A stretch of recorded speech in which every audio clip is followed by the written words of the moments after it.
So today's class is going to be concerning about uh, Torseli's theorem, and what exactly Torseli's theorem is going to talk about is what speed does liquid flows out या oozes out from any hole of a container.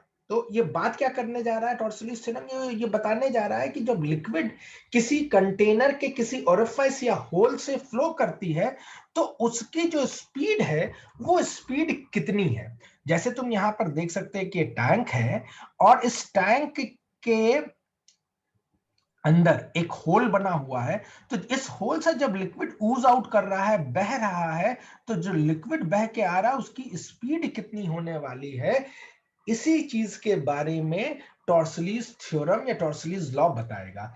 जिस speed से liquid comes out from any orifice और hole, that speed is often referred by us as speed of flux. तो जिस speed से liquid बच्चों इस whole से बाहर निकल रहा है, इस स्पीड को हम लोग कहते हैं स्पीड ऑफ फ्लक्स।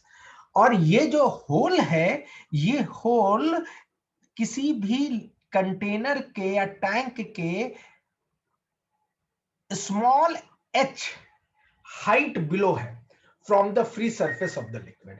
यानी जो ये फ्री सरफेस है, फ्री सरफेस किसे कहते हैं, this is called as free surface. ये फ्री सरफेस है, तो फ्री सरफेस से कितने height below, small h height below ये होल बनाया हुआ है, और उस होल से यहां पर लिक्विड बाहर निकल के आ रहा है। तो टॉर्सलीज थ्योरम की मदद से हम ये बता सकते हैं कि जब लिक्विड इस ओरिफिस या होल से बाहर निकलेगा तो उसकी स्पीड क्या होगी, और वो स्पीड कहलाती है स्पीड ऑफ फ्लक्स। और टॉर्सलीज लॉ कहता है कि ये जो स्पीड होती है ये under the root of 2gh है। तो टॉर्सली ने कहा कि जिस स्पीड से लिक्विड किसी होल से बाहर आता है, that is going to be dependent upon the height of the hole from the free surface of the liquid, and the velocity is going to be given as under the root of 2gh, where h happens to be the height of the hole from the free surface of the liquid. Is that clear बच्चों? Yes, sir. Yes, sir. Yes, sir. Now, what he exactly has stated, he states that the speed of a flux is always going to be equal to the speed that a liquid particle acquires while falling freely under gravity from the height which is equivalent to the height of the hole from the free surface of the liquid. मैं इसको एक बार फिर से repeat करता हूं। क्या कहता है टॉर्सलीज थ्योरम या टॉर्सलीज लॉ? वो कहता है कि जो स्पीड ऑफ फ्लक्स है, और स्पीड ऑफ फ्लक्स क्या है बच्चों, स्पीड जिससे लिक्विड किसी भी कंटेनर के ओरिफिस से या होल से निकलकर बाहर आती है। तो वो कह रहा है कि स्पीड ऑफ फ्लक्स किसी भी लिक्विड का इक्विवेलेंट होता है वेलोसिटी जो एक लिक्विड पार्टिकल है, स्पीड जो कोई लिक्विड पार्टिकल एक्वायर करेगा जब उसको मैं अलाउ कर दूंगा फ्रीली अंडर ग्रेविटी फॉल करने के लिए, from the height which is equal to the height of the hole from the free surface of the liquid. यानी अगर मैं एक लिक्विड के पार्टिकल को फ्रीली अलाउ करता हूं जमीन की तरफ फॉल करने के लिए फ्रीली अंडर ग्रेविटी, तो जब जितना हाइट, कितना हाइट है होल का, फ्री सरफेस है वो h, तो किसी भी लिक्विड के पार्टिकल को जब मैं फ्रीली फॉल करने देता हूं अंडर ग्रेविटी, कितने हाइट से, उतने ही हाइट से जो कि इक्विवेलेंट है height of the hole from the free surface of the liquid. तो जितना हाइट वो फॉल करता है तो जो वेलोसिटी वो गेन करेगा वही वेलोसिटी ऑफ फ्लक्स होती है। तो जब तुम किसी भी पार्टिकल को h हाइट से नीचे गिरने देते हो तो कितना वेलोसिटी एक्वायर करता है h हाइट फॉल करने पे, तो काइनेमैटिक्स ने सिखाया था v is equals to under the root of 2gh, याद है? Yes. तो यही वो कह रहा है कि जो वेलोसिटी किसी लिक्विड पार्टिकल के फॉल करने पर किसी हाइट h से जो एक्वायर होती है उतनी ही वेलोसिटी होगी लिक्विड की from coming out of the hole, that is going to be called as velocity of efflux. I hope you have understood Torsali's law, isn't it? Is that clear to everyone? Yes, Yes, sir. yes, So sir. Yes, sir. what Torsales has said, I'm just bringing that the exact definition of it. The Torsales law states that the speed of efflux of any ideal liquid coming out from a sharp edged hole below a depth h from the free surface of the tank is always equal to the speed that a particle, which particle? Any particle for that matter. But let's say that a liquid particle would acquire while falling freely under gravity from the same height. तो वो उतनी ही velocity उस liquid की हो जाती है जो liquid particle h height से फॉल करने पर acquire करता है. This is what is known as speed of efflux. Now let's look towards the proof. How can I? Sir Yeah, go ahead. Sir वो जो बॉक्स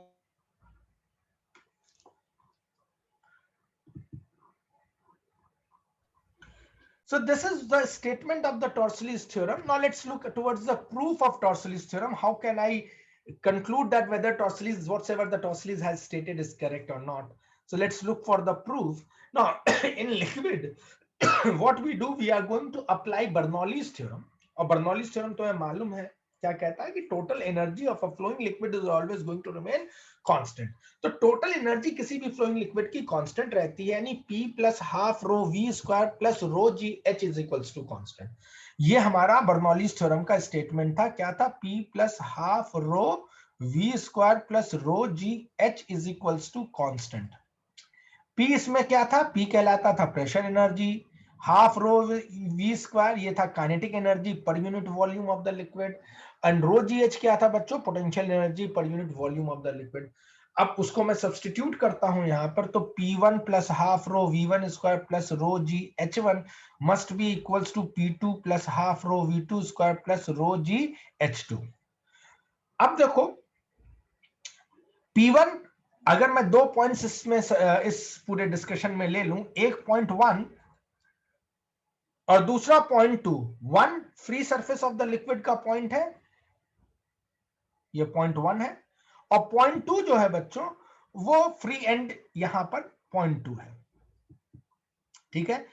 पॉइंट 1 पे जो pressure लग रहा है वो एटमॉस्फेरिक प्रेशर है, तो P1 जो होगा वो P एटमॉस्फेयर के बराबर हो जाएगा. और जो पॉइंट 2 है इस एंड से भी जो प्रेशर लिक्विड के ऊपर लग रहा होगा तो P2 जो है वो भी P एटमॉस्फेयर के प्रेशर के बराबर हो जाएगा, क्योंकि दोनों ही एंड पे एटमॉस्फेयर ही है जो प्रेशर लगा रहा. बाहर से मैं कोई और प्रेशर लगाने नहीं जा रहा हूं, ऊपर से मैं कोई और दबाव नहीं बना रहा हूं सिवाय एटमॉस्फेयर के. सो P1 और P2 दोनों ही एटमॉस्फेरिक प्रेशर के बराबर हैं, और इसको मैं सिंपली P से रिप्लेस कर देता हूं, P एटमॉस्फेयर को. तो यहां पर ये P से मैंने इसको रिप्लेस कर दिया बच्चों, और मैं इस इक्वेशन में अब जाके उसको सब्स्टिट्यूट कर देता हूं. और यहां पर जैसे ही मैं सब्स्टिट्यूट करूंगा तो P plus half rho V1 square plus rho g H1 is equals to P plus half rho V2 square plus rho g H2. अब बच्चों देखो जो ऊपर जो free surface of the liquid है वो तो कंटेनर के अंदर रखी हुई, वो तो हॉरिजॉन्टली फ्लो कर नहीं रही है, उसके अंदर कोई फ्लो है नहीं, वो तो स्टेगनेंट है, वो तो रुकी हुई है. तो इसकी since the top surface of the liquid is not flowing horizontally, तो यहां पर बच्चों इसके पास किसी भी तरह की, या यहाँ के लिक्विड पार्टिकल्स के पास किसी भी तरह की काइनेटिक एनर्जी नहीं होगी, तो यहां पर काइनेटिक एनर्जी हो जाएगी 0. तो इसलिए मैंने यहां पर हाफ रो V1 स्क्वायर को कर दिया 0.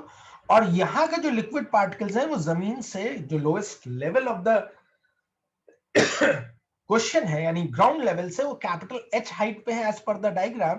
तो ये कैपिटल H हाइट पे होने की वजह से मैंने इसको लिख दिया रो जी H1 को H के बराबर. ये भी प्रेशर था एटमॉस्फेरिक प्रेशर वो P. अब यहां से लिक्विड फ्लो कर रही है हॉरिजॉन्टली, और किस वेलोसिटी से फ्लो कर रही है वो वेलोसिटी अभी मुझे नोन नहीं, उसको मैंने क्या कह दिया half rho V efflux square. तो half rho V efflux square plus rho g, और ग्राउंड से जो लिक्विड यहां से लिक्विड पार्टिकल फ्लो करके बाहर आएगा उसके पास कितनी पोटेंशियल एनर्जी हो जाएगी? उसके पास जो पोटेंशियल एनर्जी हो जाएगी rho g capital H minus small h. अब देखो ये P और ये P कैंसिल आउट हो जा रहा है, ठीक बात है. तो अब बचा क्या left hand side of the expression में, रो जी कैपिटल एच बाकी बचा is equals to half rho e v efflux का स्क्वायर प्लस इसको मैं ओपन कर देता हूं ब्रैकेट को, rho g h minus rho g small h. This rho g capital H and rho g capital H on both sides cancels out. So what I am going to be left out with? So I am left out with half rho v square minus rho gh is equals to 0. और रो g H को मैं उस side transpose कर देता हूं तो मेरे पास expression क्या बन जाता है, rho g h is equals to half rho v efflux square, rho and rho cancels out in this expression, so v efflux square is equals to under the root of 2gh. और तुम्हें याद होगा यही बात टॉर्सलीज ने अपने statement में कही थी कि भाई जो लिक्विड किसी ओरिफाइस या होल से फ्लो करता है उसकी जो फ्लो स्पीड है या वेलोसिटी ऑफ इफ्लक्स है वो स्पीड इक्विवेलेंट होती है कोई भी लिक्विड पार्टिकल जो कि अलाउ कर दिया जाए फ्रीली अंडर ग्रेविटी में फॉल करने के लिए through the same height as the height of that hole located from the free surface of the liquid. I hope that is clear to everyone. Yes, sir. Yes, मैं sir. एक छोटा सा homework देके आज की मीटिंग को and करूंगा बच्चों कि what you need to do, you need to obtain the expression for this H, this range.